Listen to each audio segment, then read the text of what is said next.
Era el padrino más amoroso del mundo. O sea, tú no te alcanzas a imaginar. Él se disfrazaba para mandarle videos a Dante. Él se ponía una nariz. O sea... Y me cogió la mano y me apretó. Me dijo que era lo mejor que le había pasado en la vida.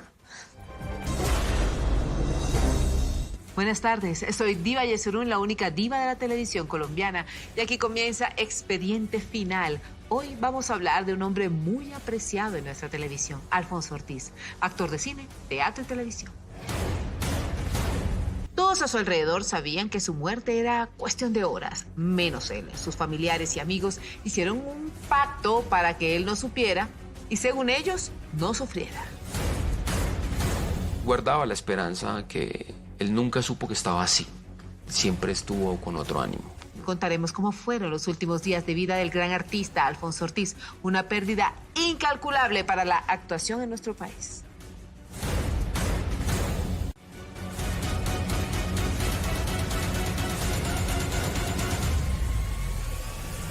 De ver a alguien morirse en los brazos de uno, que sea el papá de uno, eso fue para mí duro. Y es muy duro todavía, uno siente que está grabando, hay que volver a... Alfonso Ortiz fue un maestro de la actuación en toda la extensión de la palabra. Debutó en las tablas cuando tenía 17 años. El escenario del teatro La Mama fue testigo de su debut con la obra La Galera. más o menos hacia los 17 años que empezó a estudiar ya actuación, porque inicialmente mi abuelo, o sea, el papá de él, lo llevaba mucho al Teatro de Colón. Entonces fue un papá que en vez de ponerlos a jugar fútbol o a dar clases, los llevaba mucho a mi papá y a mis tíos al Teatro Colón. Hace parte del movimiento de la Candelaria y representa dos de las obras más importantes del teatro colombiano, sin duda alguna, que son La Siempre Viva, de Miguel Torres, donde se habla de la toma, la toma del Palacio de Justicia, y hablamos de Guadalupeños 50, ¿cierto? Es de los actores que comenzaron en las tablas, que comenzaron en el teatro y que hicieron parte de toda esta ola importantísima en nuestro país de obras de teatro y de esta compañía de teatro en la Candelaria y todo lo demás. Mucha gente cree que para triunfar en la vida basta con levantarse temprano, pero no. Hay que levantarse también de buen humor. Alfonso era una persona básicamente alegre, feliz. Alfonso era un tipo hecho para divertirlo a uno en el escenario y para divertirlo a uno en la vida. Y tenía también un humor exquisito, ¿no? Que lo ayudaba como a poder, digamos, entrar de una manera bien interesante en los personajes, pues, o en los roles que le daban. La única manera de acabar con los divorcios es dejar de casarnos. Era el padrino más amoroso del mundo. O sea, tú no te alcanzas a imaginar. Él se disfrazaba para mandarle videos a Dante. Él se ponía una nariz para mandarle videos a Dante. ¿Sí? O sea...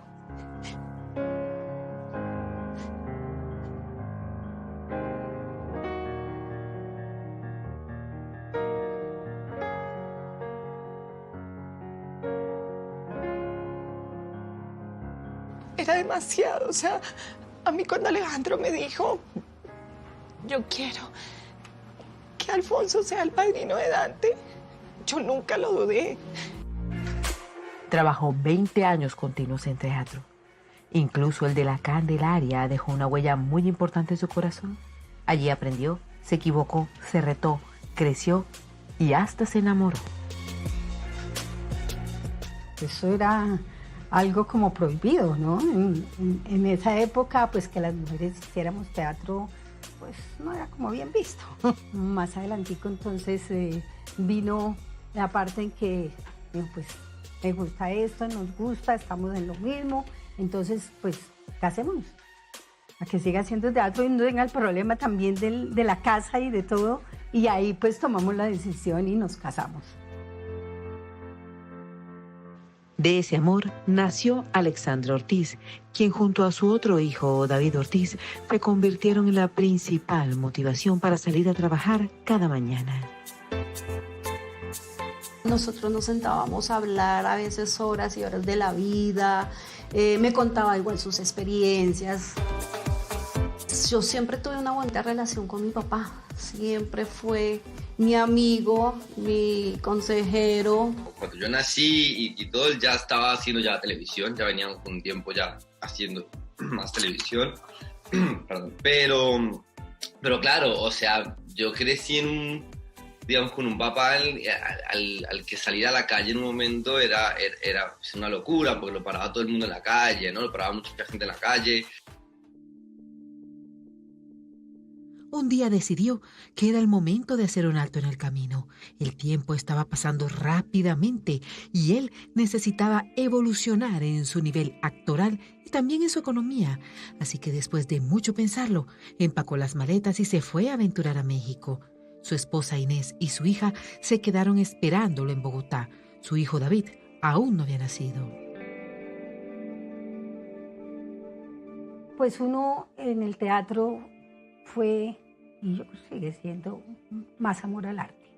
Entonces no trabajábamos, había un compromiso y o sea, de hacer las cosas, una entrega a los personajes y todo, pero siempre tuvimos el problema económico. Uno no devengaba, o sea, era amor al arte realmente, y no teníamos el rebusque por otro lado para poder hacer lo que nos gusta. A él se le abre la puerta de poder ir a México y lo decide diciendo: ahora no tengo mucho más que perder acá en Colombia, vamos a México a probar. Y en México se encuentra, él lo decía, se encuentra grandes maestros que le hacen otro cambio, ¿no? Entonces él empezó allá también haciendo teatro, empezó a dictar clases en la UNAM, entonces hizo algo de televisión también un poco allá, que empezó unos inicios muy poquitos, pero era como unos programas para niños. Realmente él empezó allá en México probando, aprendiendo nuevas cosas, estudiando. Más o menos fueron unos 7 años que estuvo en México.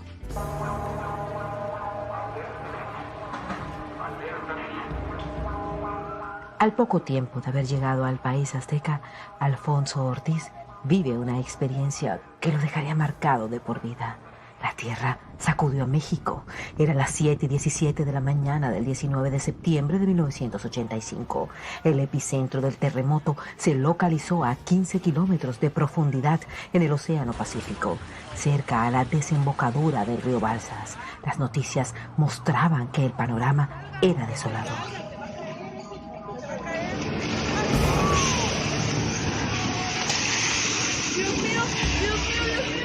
Y él estaba en la parte pues hacia el norte, hacia el sur, y empezó a sentir el temblor, y que era tan fuerte, y ver cómo se caían las casas, que afortunadamente pues en el sitio donde él estaba no fue tan grave, pero obviamente quedó, pues si nos damos cuenta de esa época, quedó bastante destruida la Ciudad de México. Oír lo del terremoto y empezar a llamar donde sabía uno que él estaba viviendo y no contestaban, no se sabía nada, pues fue una angustia. Con uno de los hermanos empezamos a averiguar.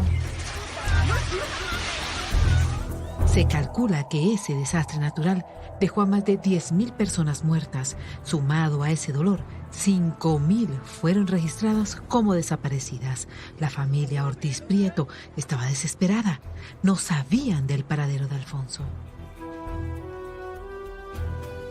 Estuve llamando a la embajada de México, a ver qué se sabía de la lista de colombianos que unos se habían muerto y otros pues no sabían. Y así espere y espere, no había noticias por ningún lado, hasta que al fin él se logró comunicar conmigo al teatro, y pues sí, estoy vivo.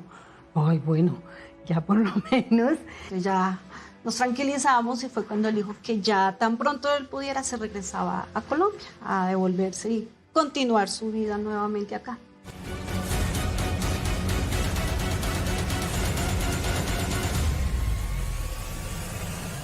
De hecho, murió en su ley, murió grabando, los últimos años fue muy activo. Eso fue muy triste y doloroso.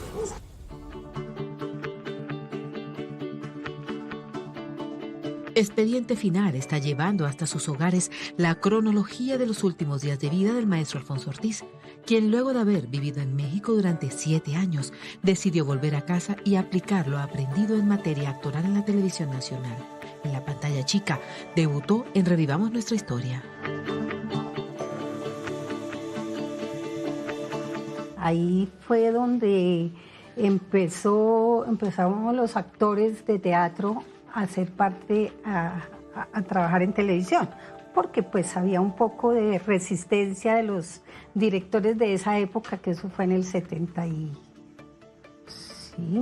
77 más o menos, esta serie pues de Revivamos Nuestra Historia. Los directores que habían antes de televisión no les gustaba trabajar con los actores de teatro. Cuando llega el color a la televisión colombiana, y con él empiezan a llegar también algunos directores que tenían como una formación más en los campos del cine, muchos actores que habían ejercido bastante en el teatro empiezan a incursionar en la televisión. Si con una palabra mía bastaría para que se acabaran los odios y las rencillas en este pueblo. Poco a poco comenzó a escalar. Su imagen cada día era más notoria. Trabajó en La Vorágine en 1990. El problema es que en 3 semanas y media no se alcanzaría a embarcar el ganado en el planchón para venderlo. En De Pies a Cabeza en 1993. A esas producciones le siguieron Otra en mí, Dos mujeres, La madre. La mujer es del hombre que la quiere, que la respeta. Pobre Pablo, La caponera, Fuera de foco, La reina del sur, Las hermanitas Calle y muchas más. Aquí en Medellín contento para comenzar a grabar Las hermanitas Calle. Aquí haciendo el oficio, deseándome mucha suerte, hoy comienzo a grabar. Esto merece un aguardientico. Yo no sé qué pasó, pero desde que empezamos hace 1000 años, la vida siempre nos juntaba, o que él era el campesino, yo la campesina, entonces marido y mujer. Marido y mujer. Y pues este ciclo maravilloso de amor lo cerramos con la hija del mariachi, donde éramos pareja. Pero él y yo éramos muy, muy amigos. Le tomé mucho cariño, mucho afecto, de verdad.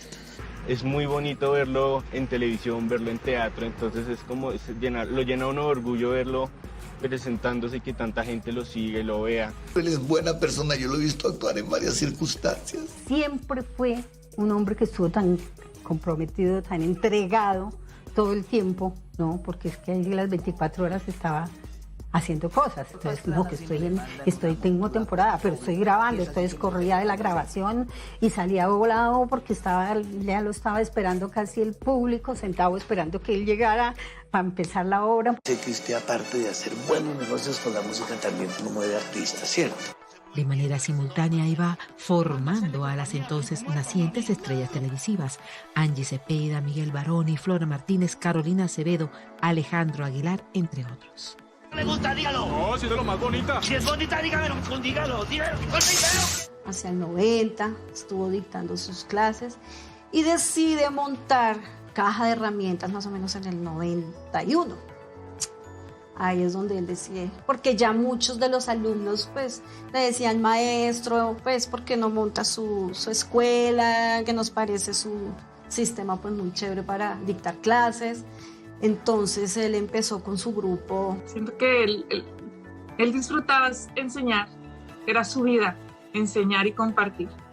Siempre le gustó y nunca lo vi quejándose de nada, siempre lo vi enseñando con mucho cariño, con mucho amor, con mucha generosidad.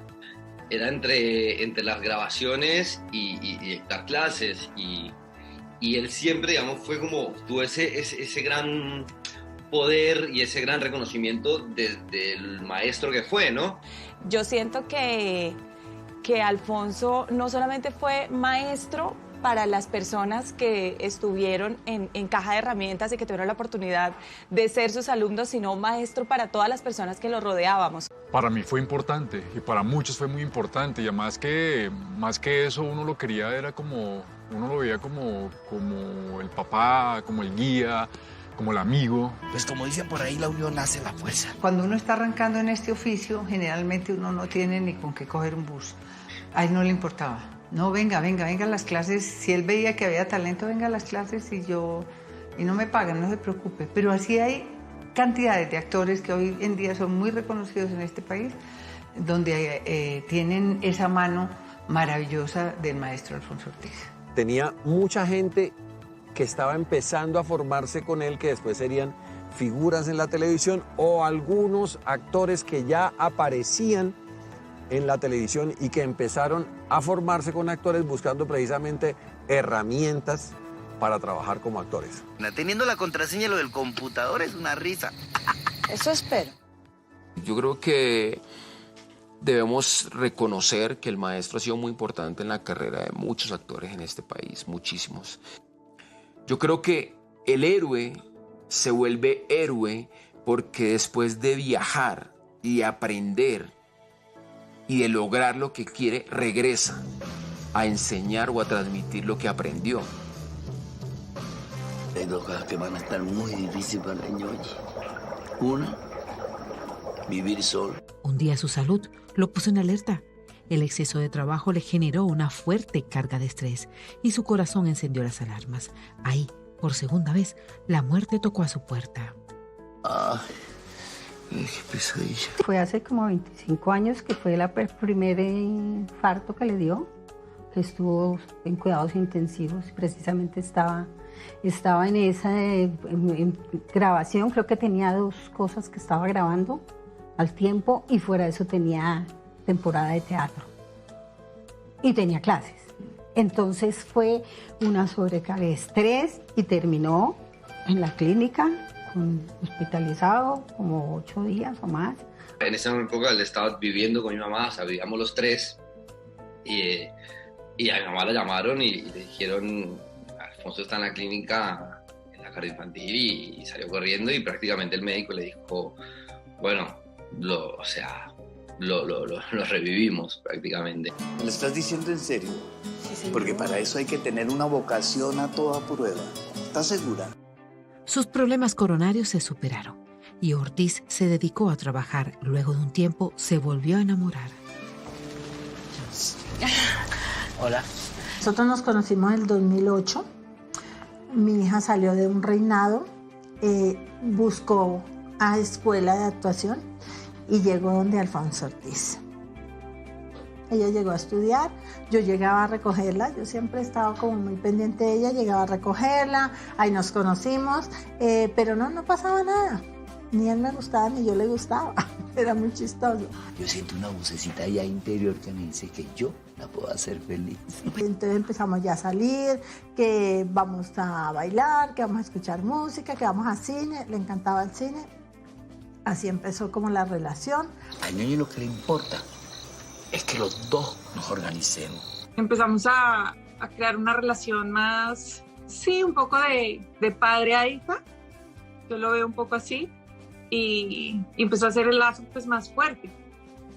Siempre estuvimos muy en contacto, él siempre creyó mucho en mí.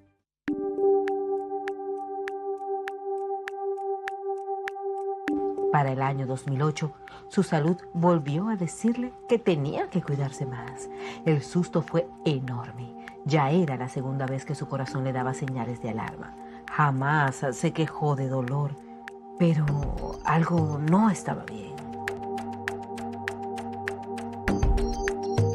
Yo creo que el taller le preocupaba mucho, porque es que generaba muchos gastos, un lugar, ¿sí me entiende? Entonces él de su trabajo lo que hacía era pagar el taller, porque él quería preparar mucha gente, pero la gente casi no tiene plata para educación, ¿sí me entiende? Entonces todo el mundo iba como maestro, maestro, maestro, pero él quería dar su conocimiento y todo, entonces como que becaba casi a la mayoría, entonces no era negocio. Ese viaje muy extraño. Él siempre fue muy responsable con sus cosas, entonces le angustiaba que no le funcionaran las cosas, de que no le saliera bien, entonces eso lo llevaba a ese estrés un poquitico, porque él siempre quiso ser muy perfeccionista, que todo estuviera perfecto.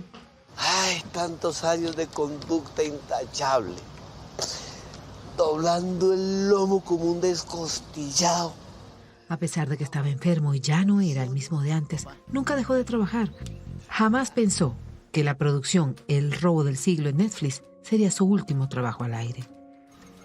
A ver, ¿Qué dice con eso? Como que ese aparato no le está haciendo llegar sangre al cerebro. Abogado. A él lo llamaron para hacer ese personaje en Netflix. No, simplemente lo llamaron, lo hizo perfecto y me daba risa porque salió tan poquito y decía, es que no me dejaron ni sobreactuarme. Él se reía mucho de eso, pero no, a él no le hicieron casi, a él le mandaron el personaje y ya. Yo le empecé a decir a mi señora Andrea, le dije, yo lo veo achacado y lo estoy empezando a ver como nunca lo había visto, que era un poco, sí, envejecido, porque Alfonso toda la vida fue alguien extremadamente vital. Pues yo sí lo sentí un poco preocupado, como que había angustia, un poco de angustia sentía yo. Pero él nunca, lo que pasa es que él nunca se quejaba de nada. Él nunca yo lo sentí quejándose de alguna cosa.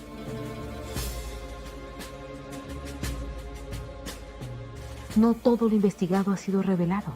Hoy, Colombia está conociendo la cronología de los últimos días de vida de Alfonso Ortiz, quien el año pasado vio gravemente afectada su economía por las medidas de restricción contra el COVID-19.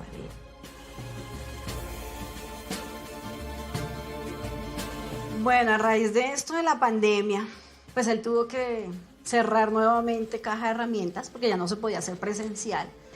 Decide incursionar nuevamente a la tecnología, pues que es lo que se está viendo ahora, a probar nuevas facetas. Y en un momento empieza a montar su academia por Zoom, empieza a dictar sus clases.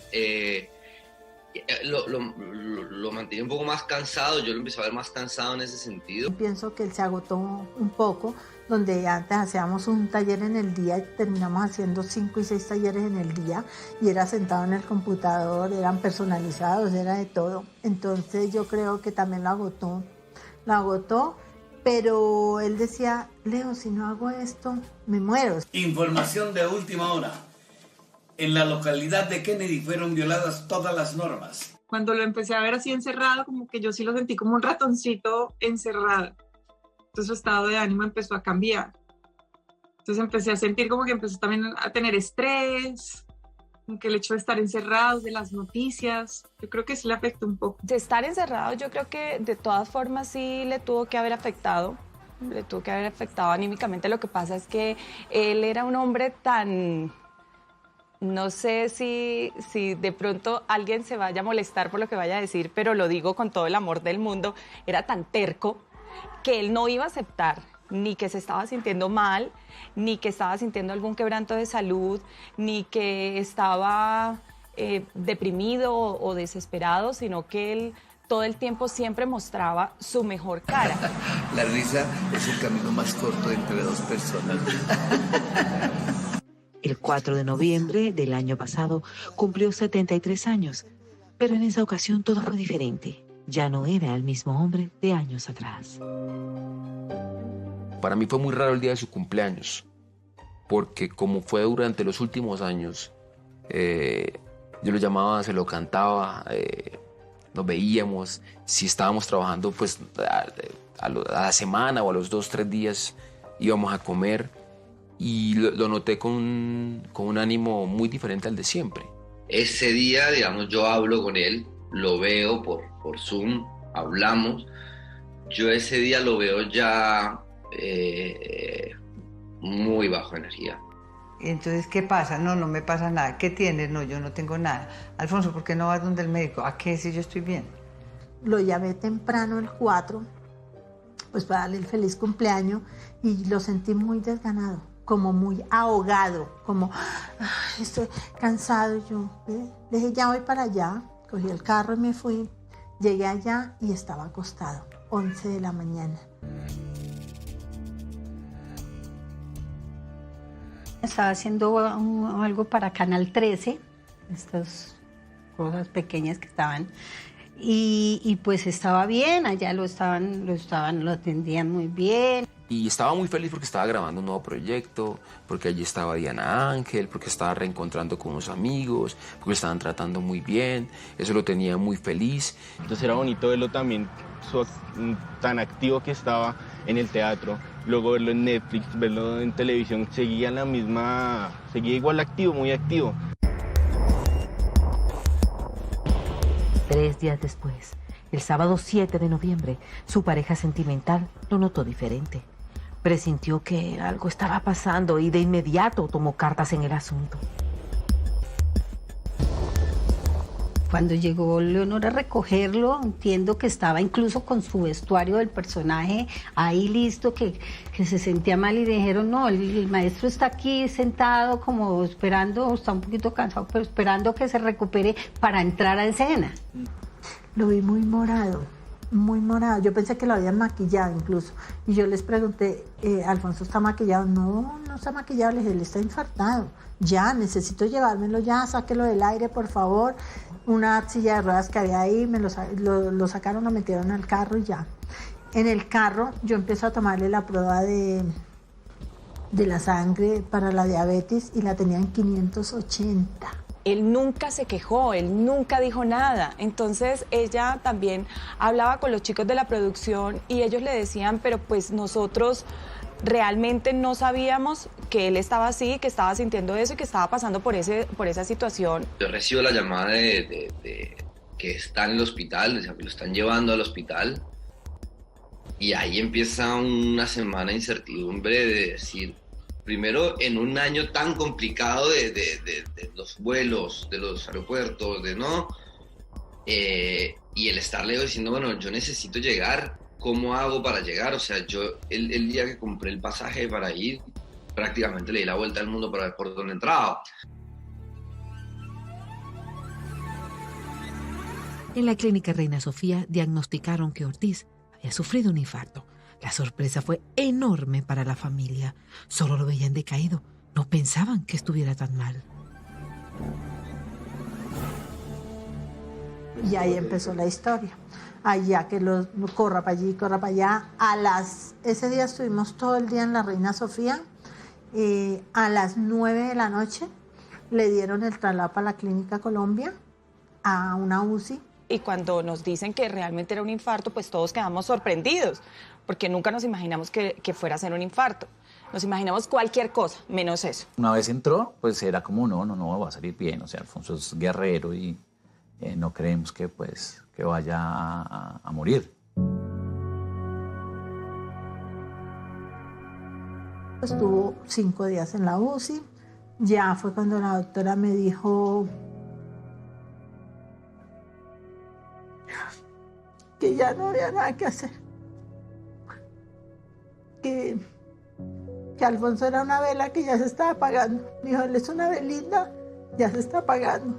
Él va a morir en cualquier momento. Pues no, eso fue muy doloroso. No, eso fue horrible.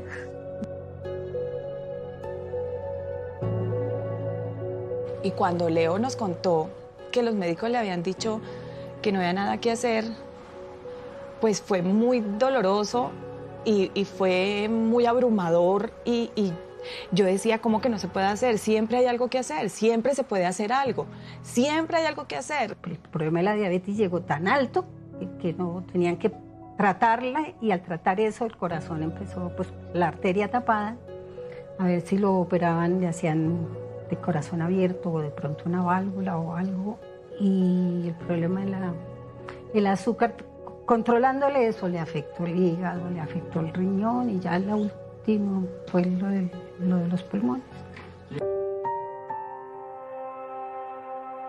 Es que no daba, las pulsaciones eran muy bajas, la condición estaba mal, la sangre no fluía, Alfonso no, había que hacerle diálisis, pero cuando le pusieron los catéteres para hacer la diálisis, tampoco, el catéter no se sostenía porque el flujo sanguíneo era muy, muy débil y no lograban retener el catéter.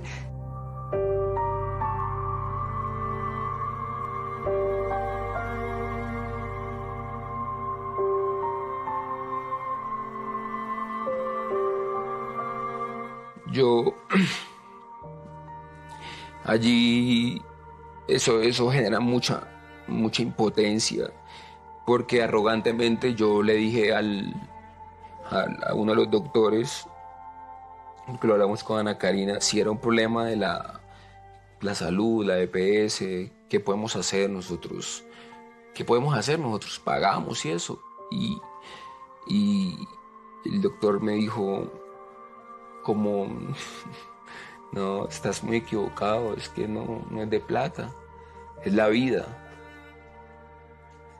Es la vida y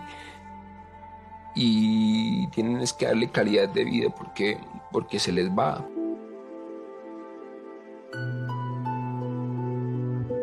Puede ser hoy, puede ser mañana, puede ser en 15 días.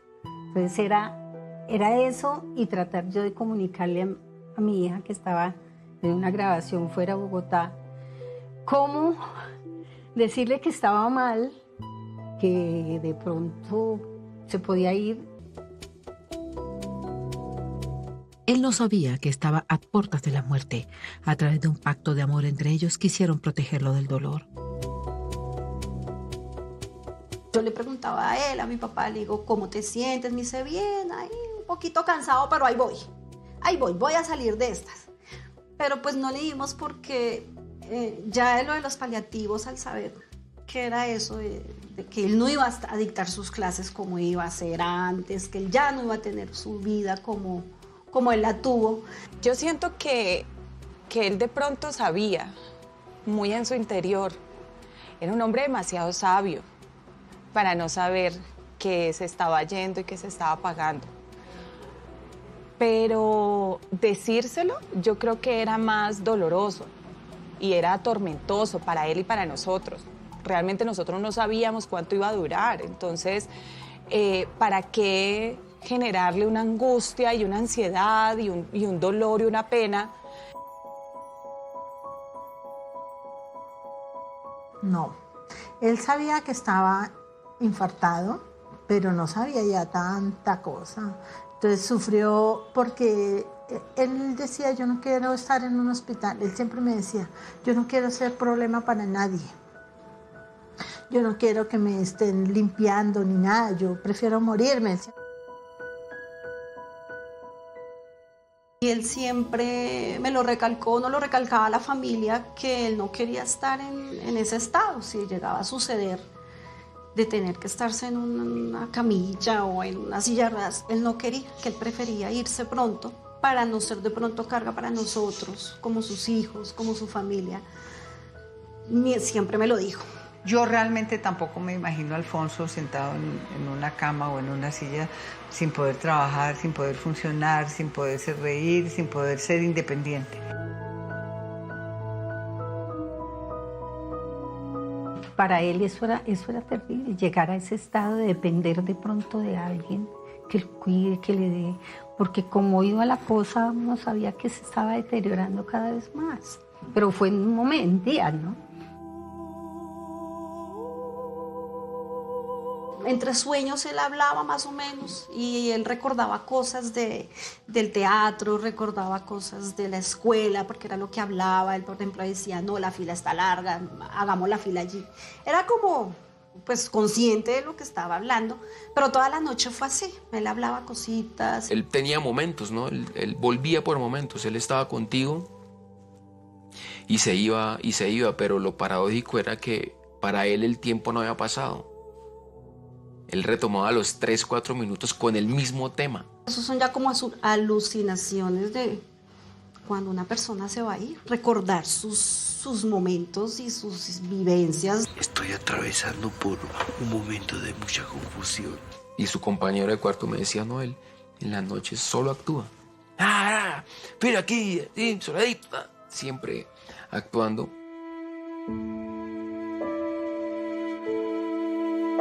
Yo lo vi ya muy mal, y yo me le acerqué, le dije que gracias por toda la vida que me había dado. Él también me dijo lo mismo, y me cogió la mano y me apretó. Me dijo que era lo mejor que le había pasado en la vida, que me adoraba, y yo le dije lo mismo.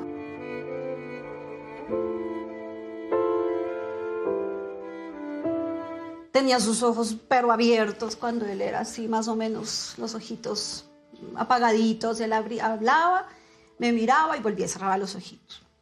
En ese momento, pues claro, sus ojos así, y entonces yo, ¿qué te pasó? ¿Qué sientes? Cuando me dijo, la luz, la luz. Entonces la señora que estaba ahí al lado mío me dijo, ¿prendemos la luz? Y yo, sí, pues prendamos la luz, que quiere que le prendamos la luz. Entonces yo, ya papá, ya te prendimos la luz. Y él volvía, no, la luz. Yo, pero ya está prendida la luz. Y después me dijo, me ahogo. Y yo, ¿cómo que te ahogas? Entonces salí a llamar a la enfermera. Yo no entendía en el momento, yo le necesito que mire porque él se está ahogando. Entramos allá a la habitación, él ya se había recostado nuevamente, tenía sus ojitos abiertos. Y la enfermera me dijo, está en el proceso. Y yo, ¿proceso de qué? Me dijo, él se va a ir. Yo le dije, no, o sea, no se puede ir en el momento, hágale algo. Pero me dijo, está en su proceso, entonces es mejor que le hable. Y yo, ¿qué hago? Entonces yo le hablaba, y yo, papá, estoy aquí contigo, sal pronto, recupérate pronto. Y ella me decía, sígale hablando porque le sigue escuchando, pero entonces yo ya veía que sus ojitos se le iban cerrando.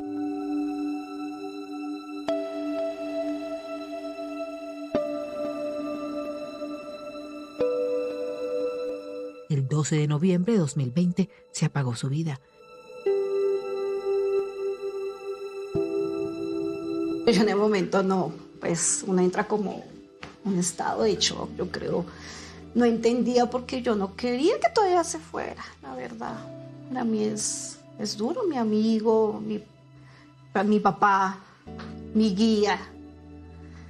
Y que es la primera vez que me sucede de ver a alguien morirse en los brazos de uno, pues que sea el papá de uno, la verdad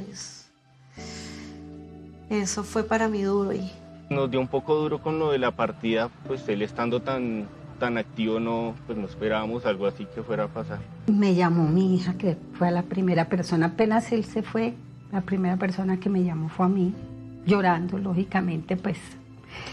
Y yo quedé así como, miércoles, no pensaba que era ya. De hecho, murió en su ley, murió grabando, los últimos años fue muy activo, hizo teatro, hizo cine, hizo televisión, hizo todo. Yo no creo que él se haya quedado con alguna deuda. Eso fue muy triste y doloroso, en realidad. A mí me generó, y sé que a buena parte del gremio, en la Junta de ACA fue un golpe muy duro. Me cuesta mucho ver que mis amigos se van yendo. Todavía me parte el alma. Su hijo David, el menor, no pudo despedirlo. Por siempre ese dolor quedará guardado en su corazón. Llego a Colombia, me encuentro con mi familia, ahí, digamos, logro como volver como a estar un poco mejor. O sea, me encuentro con gente que me da mucho apoyo moral, ¿no? Y ahora, bueno, vuelvo a Buenos Aires y obviamente pasa mucho que hay días que lo extraño un montón. Te extraño mucho el poder hablar con él, el simple hecho de llamarlo, ¿no? Y entender que esa llamada no va a volver a pasar. Mañana volveré, todos los días volveré, Rubenito. Siempre voy a estar aquí. Alfonso se fue, dejando un vacío enorme a su paso. Se fue el profe de varias estrellas de nuestra televisión, un actor consagrado y disciplinado. Un talento como el de Alfonso es siempre indispensable. Pero Alfonso era suficientemente sabio y dejó a través de todos sus alumnos y sus amigos unas vivencias y unas enseñanzas que hacen que Alfonso siga estando con nosotros. Él tenía muy clara su misión y era un mentor.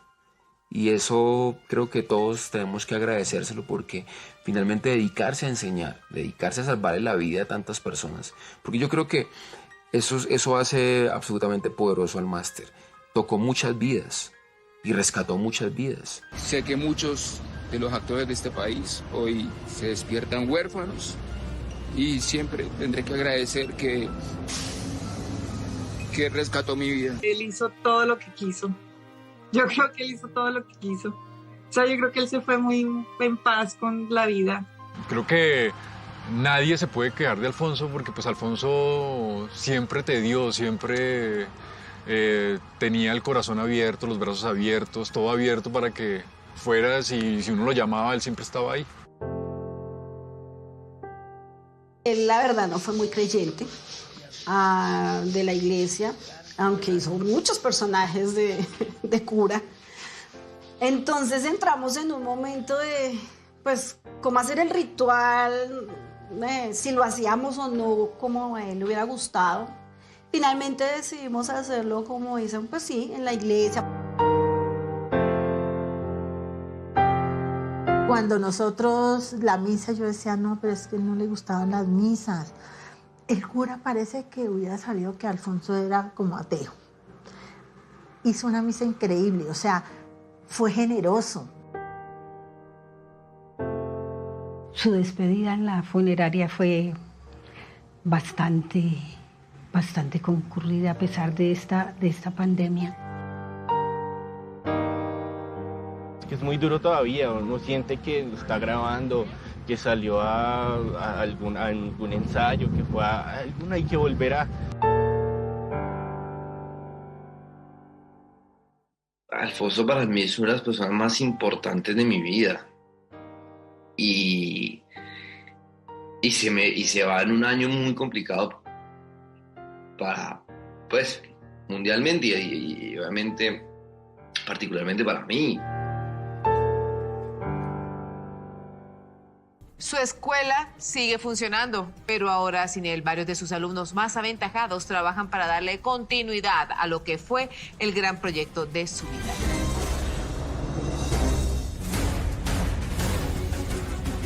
Buenas tardes, soy Diva Yesurún, la única diva de la televisión colombiana, y a partir de este momento comienza Expediente Final. Muchos de ustedes nos habían pedido conocer qué pasó realmente durante el final de la vida del maestro Fabio Camero, uno de los pioneros de la televisión nacional.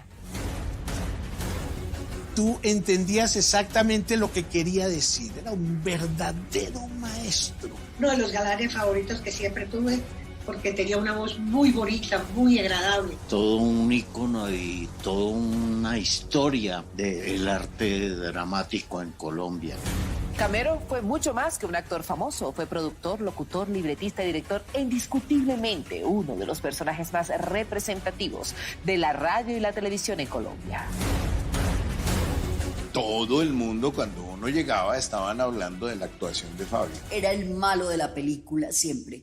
Y hacía su cara dura. Luchó a capa y espada para defender los derechos de los artistas, y eso hizo que se le cerraran muchísimas puertas.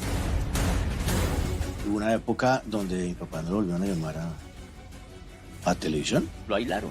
Durante 20 años interpretó el mismo personaje en teatro. Nadie podía encarnar mejor a Pablo Neruda en la obra El Cartero. Antonio Skármeta quedó gratamente sorprendido y dijo que este quedaba dentro de los 3 mejores montajes de sus favoritos de los que había visto en el mundo. Pero que definitivamente nuestra puesta en escena era la mejor. Y particularmente la interpretación de Fabio Camero como Neruda. Pocos sabían que además de tener talento para actuar, era un gran músico. Él era muy romántico para componer. Un cancionero repleto de canciones, unas escritas por él. Él hacía unas figuritas diminutas de hermanos masones. Hacía unas pequeñas maquetas, entra por acá, se sale por acá. Una caída derivó en una serie de problemas en su salud, que terminaron acabando con su vida a los 84 años. Muchos actores colombianos quedaron huérfanos por su partida. En este momento se abre el expediente final del maestro Fabio Camero. Bienvenidos. Perdió al hacedor de actores. Todavía me da duro solamente de tener que hablar de él. Yo me quedo mirando por la noche en mi cama y digo, no puedo creer que Fabio ya no está aquí.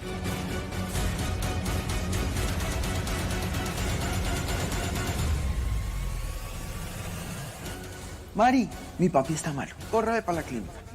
Definitivamente lo que lo mató fue las 2 caídas.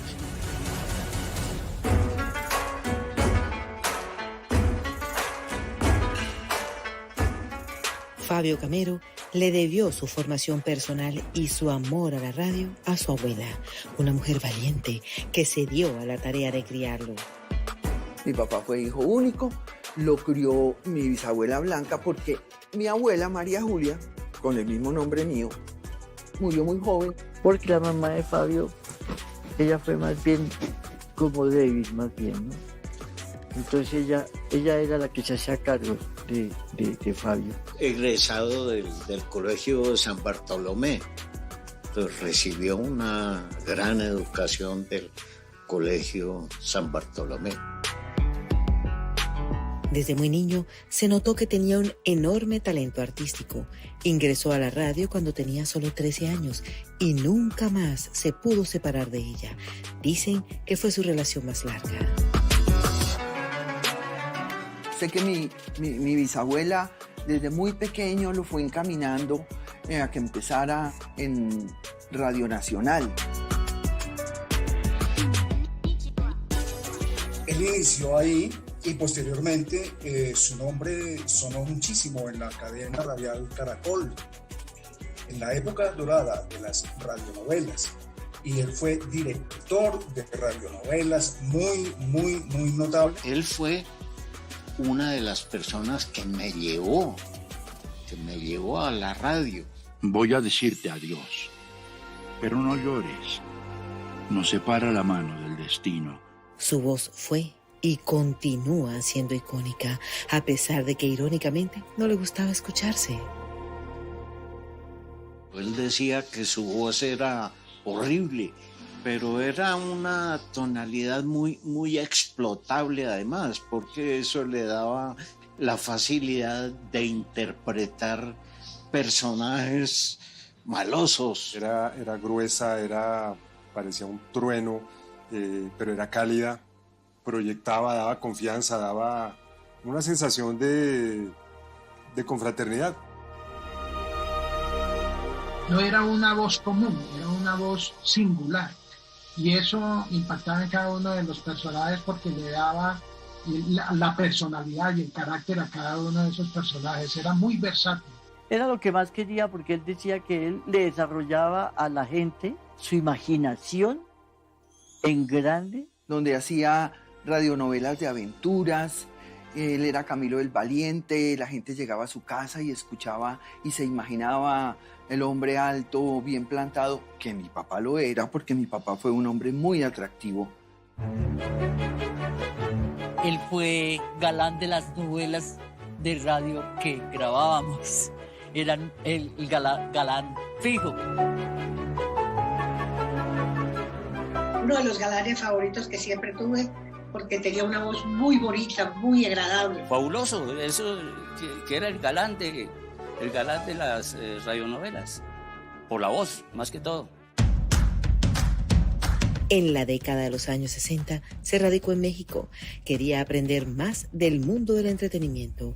Gracias a su paso por el Columbia College Panamericano, aprendió mucho más de la radio, el cine y la televisión. Incluso fue una de las estrellas de Televisa. Mi papá se codeó con las grandes estrellas en México y en Hollywood.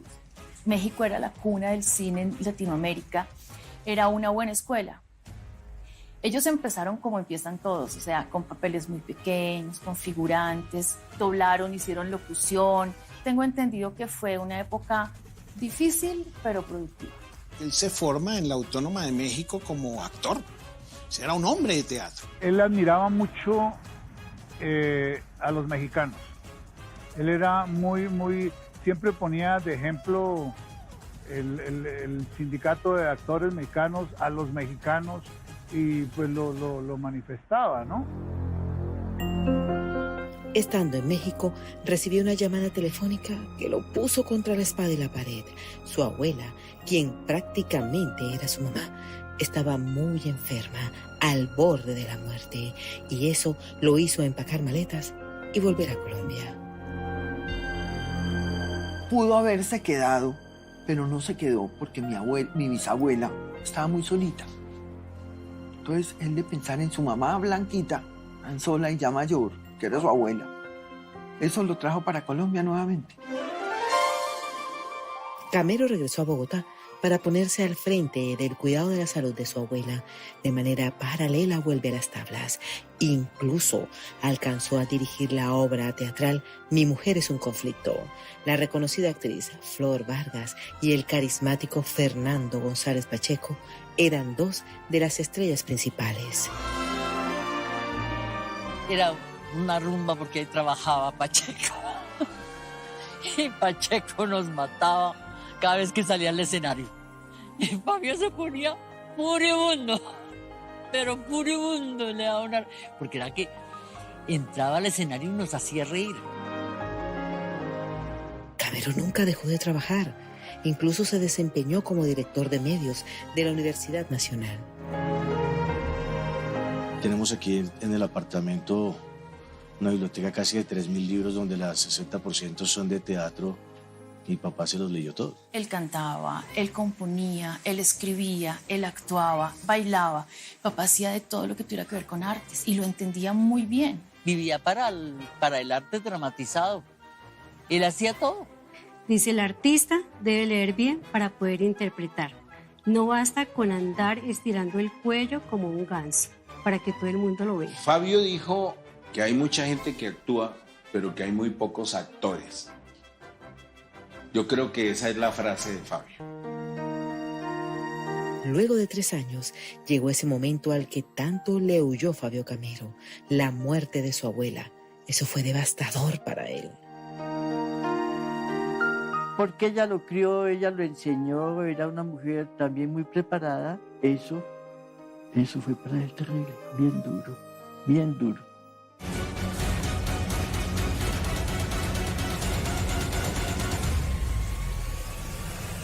Yo sabía que iba, ella no volvía más aquí. Nos miraba, cogía a mi mamá de la mano, la abrazaba y de un momento a otro pues hicimos un círculo de despedida. Alguien me ha llamado con desesperación. Desde el cielo he llegado con mis armas de amor. No todo lo investigado ha sido revelado. Hoy el país está conociendo la cronología de la muerte de un importante artista llamado Fabio Camero, un señor actor, un locutor insuperable, compositor, director, presentador, músico, una estrella en todo el sentido de la palabra. Ni una lágrima más, ni una queja más. Era ese amor que él tenía por su profesión. Y él entrar a un teatro era definitivamente entrar a un templo. Pues voy a hacer lo posible por no morirme nunca. Hasta tengo una foto que es de la primerísima época de televisión, una tragedia griega, y marcaron muchos personajes de esa primera época. Hay registro de su presencia ahí en la inauguración de la televisión. Entonces él sí es todo un ícono y toda una historia del arte dramático en Colombia. Camero participó en más de 200 dramatizados y 50 telenovelas. Algunas las dirigía y otras las actuaba. Era una estrella. Nosotros nos metíamos mucho en los personajes. Más tranquilo que gato de porcelana. Ah, ya veo. Te dio por las metáforas. ¿Las qué? Su paso por producciones como La Abuela, El Caballero de Rausán, Un Largo Camino, La Marquesa de Yolombó y Dialogándolo inmortalizaron en el corazón de los colombianos. Cuando hizo a Tomás Cipriano de Mosquera generó un impacto tal que a los grupos sociales que yo pertenecía todo el mundo, cuando uno llegaba, estaban hablando de la actuación de Fabio. Y el personaje fue, pero totalmente calcado de Mosquera, o sea, personaje muy bien llevado. Él era un actor de mucha fuerza, tenía una fuerza interior arrolladora como actor, que eso es importante también en esto. Cuando dirigió Dialogando, él me daba permiso para los ensayos para yo poder estar en estudio o en edición o alguna cosa. Y entonces un día llegó y me dijo, no, Jaime, ya no más. Tome una decisión, o dirige o actúa. Y fue algo que digamos, marcó ese momento de mi vida. Fue Fabio quien me dijo, tome una decisión, y la verdad la tomé por este lado, aunque no he dejado la actuación, que será por siempre una pasión. Pues él se molestaba mucho escuchar a un muchacho que de pronto se refería a la mamá como cucha, ¿sí? Y usted le explicaba, no se dice cucha, cucha es el animal que se come lo que excretan los demás peces. Era muy estricto con la ortografía, con la lingüística, con la forma, con el respeto al idioma. Perdóneme, señorita, pero yo estoy muy ocupado y tengo que terminar un trabajo. Todo el mundo marchando a la perfección. De lo contrario, salían de estudio. Espero no volverte a ver nunca. Y no te olvides que tu actitud me ha causado la más profunda decepción. Porque no se venía como por entre las ramas, sino que iba de frente, directo a la yugular. Eso me gustaba mucho de él. La gente le temía porque él era duro, pues no rebajaba nada. ¿Que no me meta? ¿Qué sería de Carlita si no me metiera? Fabio Camero no transigía con la indisciplina. Porque llegaba 5 minutos tarde, porque no se sabía la letra, porque no había estudiado bien, pero de los que aprendimos mucho.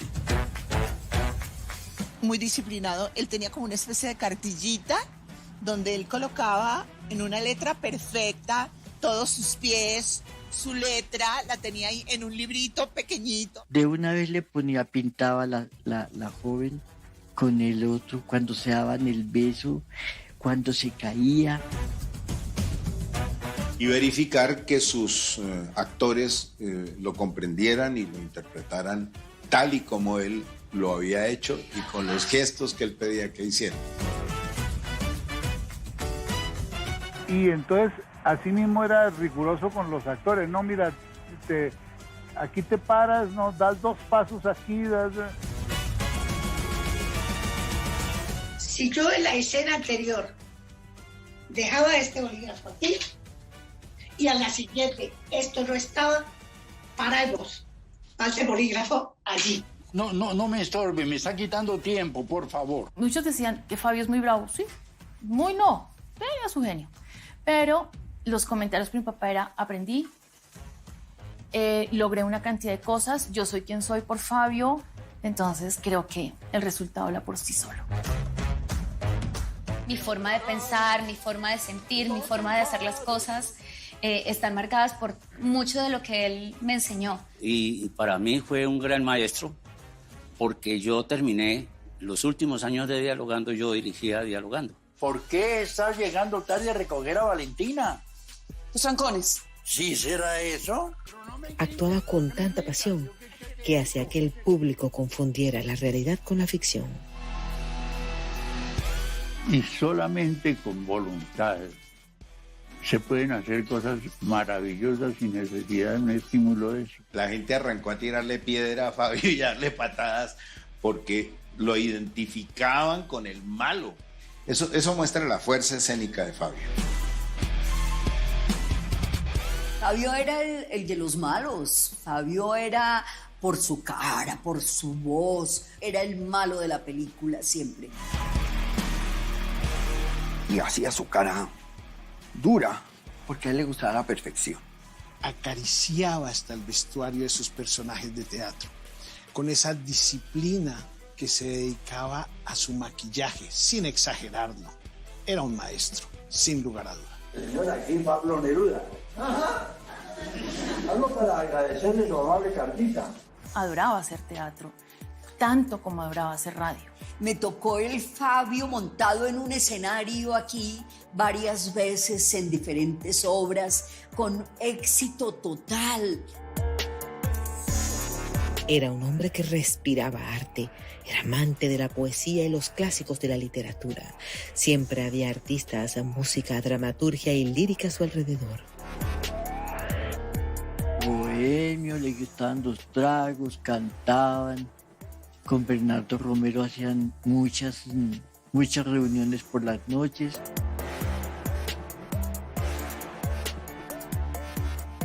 Y a él le encantaba mucho la música de Víctor Hugo Ayala. Fueron grandes amigos. Eran unas reuniones que a nivel familiar, pues todo el mundo lo recuerda y lo evoca porque fueron maravillosas. Y pues a nivel profesional, sus amigos también, obviamente. Pocos sabían que era miniaturista y de los buenos. Él hacía unas figuritas diminutas de hermanos masones. Hacía unas pequeñas maquetas, entra por acá, se sale por acá. Nosotros tenemos, por ejemplo, para apagar una vela, el aparatico que él creó, para colocar velas, digamos, como los recintos que creó, el pesebre que utilizamos, pero pequeño, todo en miniatura. Hizo como 3 escenas de la Pasión de Cristo y la pintó con aguacate, con la pepa del aguacate, y la puso ahí, o sea, todo muy detallado, pero tú mirabas eso, era impresionante. Luchó incansablemente por los derechos de los actores. Nunca estuvo de acuerdo con que los extranjeros obtuvieran mejor remuneración que los artistas nacionales. Y ese gremio decidió reunirse con toda la gente, tanto de teatro como de televisión, y hacer esta asociación que se llama Círculo Colombiano de Artistas, el SICA. Él mucho tiempo estuvo en el SICA. Es más, la casa que todavía existe, el sindicato, es una casa que él consiguió en donación. Hay que recordarlo con mucho amor por todas las cosas que él hizo por el gremio, un gremio que ya no recuerda, personas que marcaron el camino, que lucharon para que esto se fortaleciera. Pertenecíamos a ese gremio que todavía no se había conformado, no tenía una orientación real. Inclusive hubo un acercamiento con ACOTV de televisión para hacer un solo sindicato al estilo México, que era la idea. Es uno de los creadores de actores, la sociedad de gestión. Logró, mediante su presidencia, que le pagaran a los colombianos lo mismo que le pagaban a los extranjeros que venían acá, porque no era así. Era un abanderado de las luchas imposibles también a veces y un abanderado de todas las cosas que a él le parecían injustas. Esa lucha laboral le trajo graves consecuencias personales y profesionales. A los sindicalizados realmente los vetaban, sobre todo si eran directivos del sindicato. Tal fue el caso de Fabio Camero en el SICA. Y hubo una época donde mi papá no lo volvieron a llamar a televisión. El río suena, piedras lleva, y la gente de aquí no habla por hablar. Lo aislaron. Y a las empresas les servía Fabio como director, pero lo aislaron por su conexión con la parte sindical. Espero no volverte a ver nunca. Empezó a perder oportunidades laborales, empezó a perder prestigio, tuvo un problema económico grave. Le costó eso, le costó su bolsillo, le costó todo, porque además el trabajo sindical es un trabajo social. Es un trabajo que nadie agradece. Y Fabio vivió eso, el malagradecimiento de un gremio. Se refugió en la docencia. Y me dediqué a esto con todo el alma. Todos los cuentos de la Cenicienta y de todo eso, él se los arreglaba para que los niños pudieran allá. Hacían los disfraces allá en el colegio. Y eso fue muy favorable para mi papá, con sus niñitos, y montaba cosas muy bellas y los niños se esforzaban. Los niños responden fabuloso. Era masón, amante de los temas astrológicos y esotéricos. Él trabajaba mucho ciencia pitagórica. Yo tengo en mi casa un cubo pitagórico que él me regaló, con diferentes alfabetos y con diferentes simbologías esotéricas a las que él se dedicaba con mucha profundidad. Entonces los temas de ese tipo con él eran maravillosos porque él iba a lo profundo, al ser, a conocerte tú mismo, a realizarte tú mismo, y teníamos unas charlas valiosísimas. Dios está mucho más cerca de ti que nunca. Me enseñó a profundizar para que aprenda, para que investigue. Fueron una de las cosas que me acercaron más a él, porque en Fabio encontré una persona con la que podía hablar de esos temas y que pensara que yo estaba loca, una persona de la que aprendí muchísimo, muchísimo, muchísimo. Entonces teníamos un grupo divino y hablábamos, teníamos conexión. Como anécdota, en una oportunidad me contó que estando en su casa, de pronto él se levantó de la cama y al girar, su cuerpo estaba en la cama y él lo estaba mirando. Fabio tenía la posibilidad de moverse en las dimensiones, ¿no? De salirse de donde nosotros estamos y vivir su cuerpo astral y hacer cosas así. Él me enseñó, por ejemplo, a proteger mi carro, ¿sí? Mediante el uso de la energía. La primera vez que estuvo cerca a la muerte fue durante la grabación de Revivamos Nuestra Historia. Aquel inolvidable momento lo precipitó hacia el final de sus días. Papá tuvo un accidente terrible haciendo precisamente Revivamos Nuestra Historia. Se cayó del caballo porque sonaba la pólvora, gritaba la gente, los caballos eran militares, se alteraron, se desbocaron. Entonces se lo llevaron para la clínica y el médico dijo se partió 5 hercios. Y ahí el médico le sacó la radiografía y le dijo, mira Fabio, si tú no dejas de fumar, a la vuelta de 1 año tú ya tienes enfisema pulmonar. Dijo, pues disminuye el cigarrillo poco a poco, como dicen los médicos. Digo, no lo dejo. Y lo dejó, así, de tirón.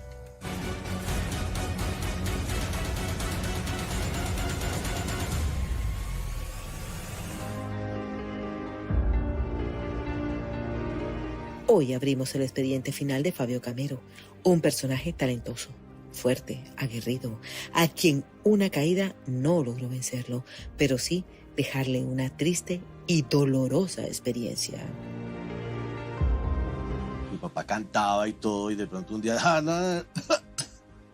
Entonces empezamos a ver, resultó que los pulmones, digamos, ya empezaban como a hacer algún grito de auxilio, ¿no? Y el EPOC, pues desafortunadamente fue desgastando sus pulmones con el tiempo, también la edad. Sin embargo, él era muy fuerte y parecía un roble. Tienes que ser fuerte. Aunque era una gran figura de la televisión, la radio era su más grande amor. El tema de los audiolibros es un tema muy bonito que él tenía esa idea hacía mucho tiempo. Pero no llores. Nos separa la mano del destino, que ha acabado una cima en el camino que debimos andar juntos los dos. Pero mi papá era artista, no negociante. Entonces la explotación de eso pasó a otro lugar. Eso, digamos, no hubo regalías para él de nada. Cuando uno es apasionado, a uno como que no le importa tanto el dinero, sino es a comunicar, hacer partícipes a otros. Entonces creo que Fabio era de ese estilo, ¿no? Le dije, Fabito, ¿y este domingo qué vas a hacer?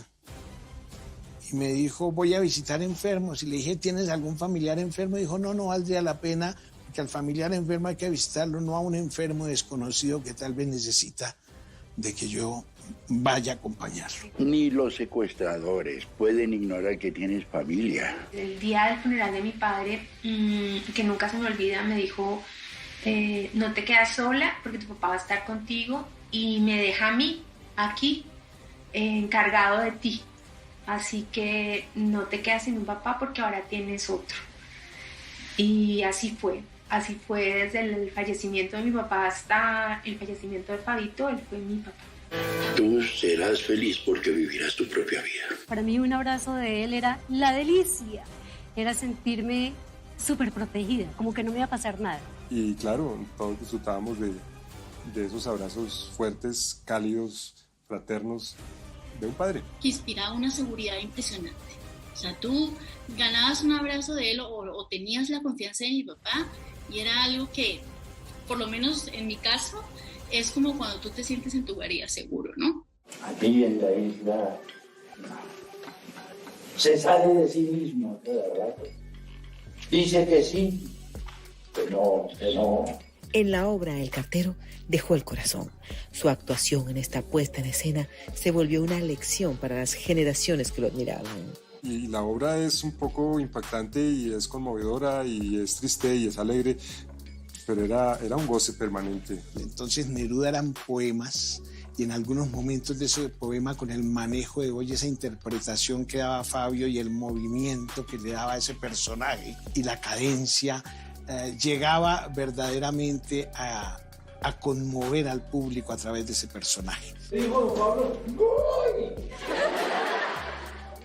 Antonio Skármeta quedó gratamente sorprendido y dijo que este quedaba dentro de los 3 mejores montajes de sus favoritos de los que había visto en el mundo. Y se fue encantado y nos dijo que había visto muchas puestas en escena de su obra, pero que definitivamente nuestra puesta en escena era la mejor.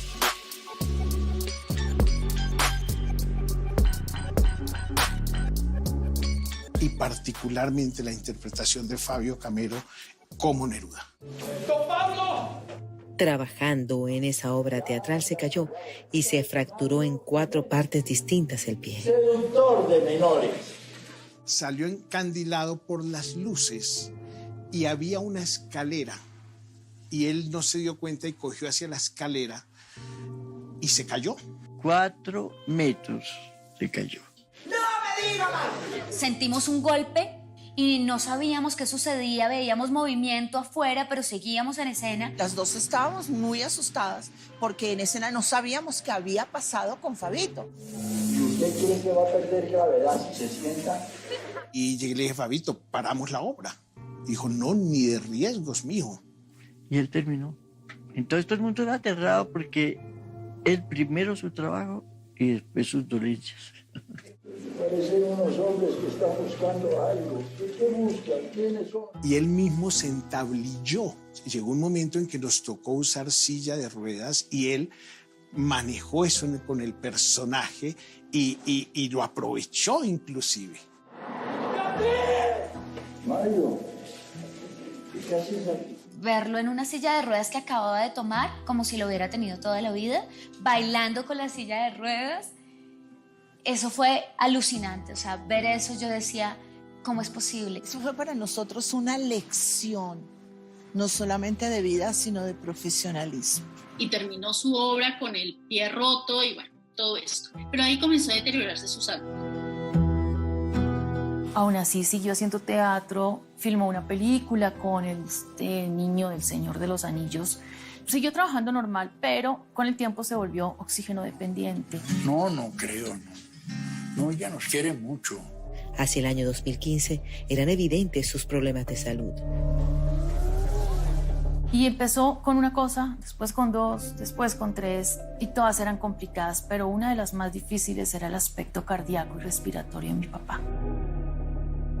Aparte de la cuestión respiratoria, su diabetes, entonces eso fue duro, fue muy duro. Para mí me fue una cosa tenaz ver a Fabio así durante mucho tiempo, pero con esa fortaleza y con esos deseos de seguir trabajando. Entonces uno empieza a colocar condiciones, dice, no, hasta la grabación hasta tal hora. No, desplazamiento hasta allá no se puede porque toca irnos acompañados del señor Oxígeno o cosas por el estilo, ¿sí? Yo tuve la oportunidad de trabajar con él y ya tenía esa dificultad de que tenía que cargar el tanquecito de oxígeno ahí. La última vez que lo vieron en un evento público fue cuando acompañó a su entrañable amiga, la actriz Flor Vargas, al sepelio de su segunda hija. Cualquier cosa me iba a imaginar yo. Y era ver a Fabio, ¿sí? Cuando de pronto Fabio llegó, me habló tan lindo de mi hija. Y él llegó allá, estaba muy conmovido, bastante entristecido, porque también la conoció desde bebé. Esa fue la última vez que hablé con Fabio. Doña Imelda, no le va a gustar para nada el destino que usted piensa darle a este rancho. Camero se sentía cansado, por eso decidió retirarse de la televisión en el año 2017. En los últimos 3 años, hasta el 2017, él trabajó conmigo y un día me dijo, Chinita, nomás con esto. Yo le dije, ¿qué pasó, Fabito? Me dijo, se me está yendo la letra. No sabes la angustia que yo tuve en X Producción porque se me fue la letra. Quedé en blanco. Me dio tanta pena con el director y mis compañeros que en verdad te lo digo, que hasta aquí hubo. Aquí en el escenario le hicimos un homenaje. Con su familia incluso, que vinieron también del Perú, y su familia de Bogotá, y los amigos, y tuvimos el honor y el placer de aplaudirlo.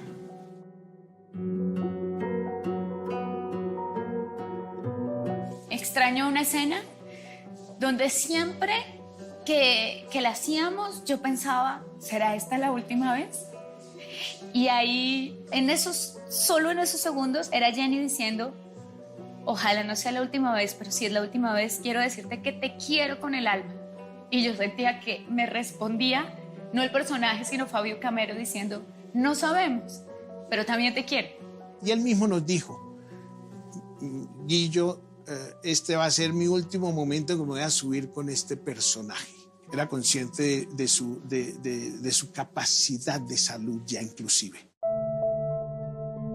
Precisamente dedicado al cuidado de su salud, se cayó 2 veces en su casa. Uno de esos accidentes caseros le trajo graves consecuencias.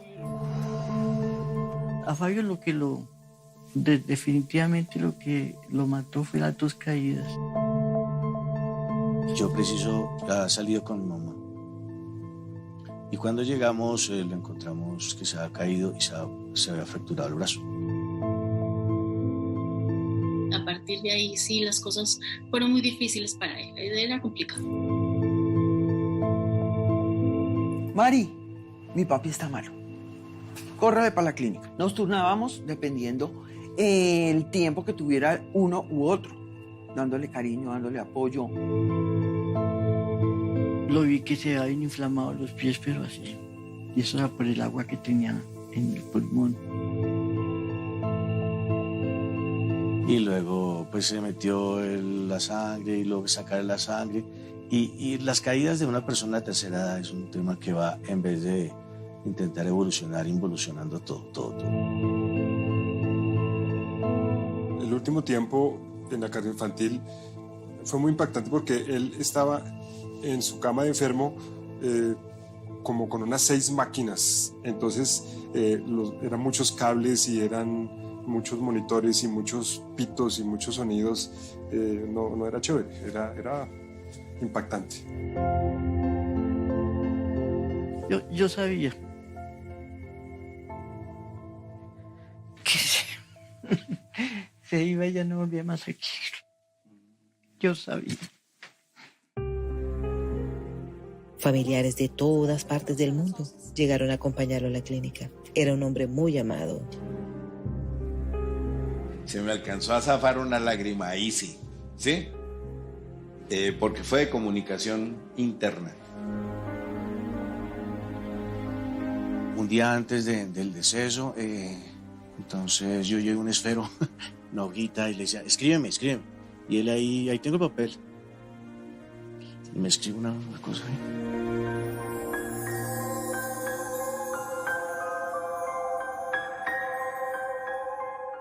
No me contestó, solo se quedó mirándome con una sonrisa hermosísima y yo entendí todo, él entendió que yo lo había entendido y así nos despedimos.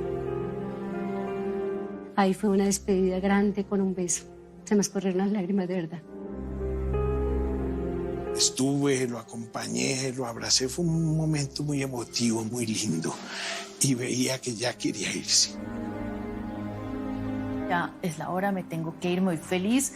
Lo pensó muchas veces, mi papá habló muchas veces del tema. No dejaba de darle miedo. pero mi papá se sintió libre.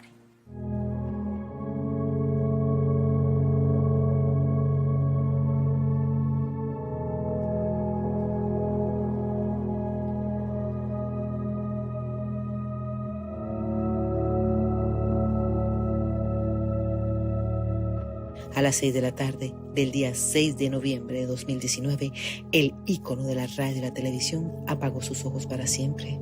Se fue en medio de un ambiente de paz y tranquilidad, rodeado por las personas que más amó. Cuando viene el momento final, quizá pensamos que pueden pasar muchas cosas, pero lo que sí pasó es que estábamos muy unidos. La muerte de mi papá fue muy bella. Estábamos todos. Le conversábamos, nos despedíamos, le damos las gracias. Yo le decía en el oído que se fuera tranquilo. No te preocupes por mí. Le hablé mucho y se fue tranquilo. No te imaginas lo tranquilo que se fue. Nos miraba, cogía a mi mamá de la mano, la abrazaba, pero con sus ojitos cerrados, ¿sí? Y de un momento a otro, pues hicimos un círculo de despedida.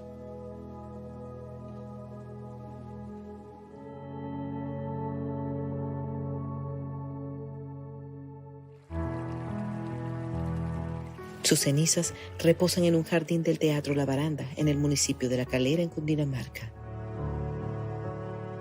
Mijo, este espacio artístico que La Baranda ha realizado aquí en la mitad del campo, en una vereda, a mí me gustaría definitivamente que aquí se reposaran mis cenizas.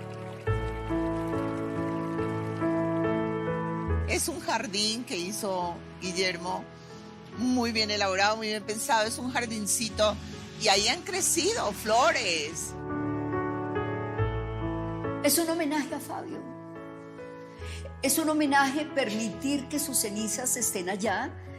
Es un acto muy hermoso. Creo que no pudo ser más acertado. Creo que eso es lo que hubiera querido. Pues creo que allá está una representación, pero él está en todas partes. Su ausencia sigue latente en la televisión y la radio. Fabio marcó huella en la radio, en el teatro, en la televisión. Me dio duro porque fue un gran amigo, un gran profesor y un ser muy, muy estimado. La verdad me dolió porque yo sentía mucho aprecio por este señor. Yo creo que es a la persona a quien más le debo, porque él fue quien me incursionó en la radio, mucho en el teatro, mucho en la televisión. Lógico. Fabio era toda la vida. Se fue el papá del arte del teatro. Yo sé que se le va a recordar siempre por su maestría, por su gran don de gentes, por su forma de ser. Fabio siente uno que está presente aquí. Fabio luchó por nuestra gente. Es mucho el legado que deja que no lo podemos olvidar nunca. Siempre estará en nuestro corazón. Yo creo que una persona muere en la medida en que es olvidada, y una persona que fue tan grande para nuestra televisión, para nuestro teatro, pues tiene que ser recordada con aplausos. Así que aplausos para él. Hay una luz siquiera de esperanza, la lumbre del osario. Adiós, adiós.